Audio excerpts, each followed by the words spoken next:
तो hello guys, welcome back to my new blog. आज हम आ चुके हैं गाय को पानी पिलाने और पानी तो पिला दिया अभी गाइस।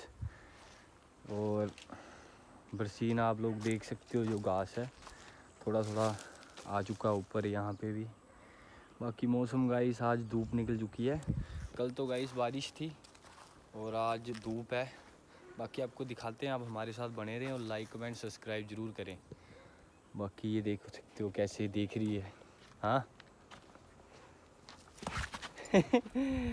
ये बहुत ख़राब है गाइस, मारा पड़ती है ये।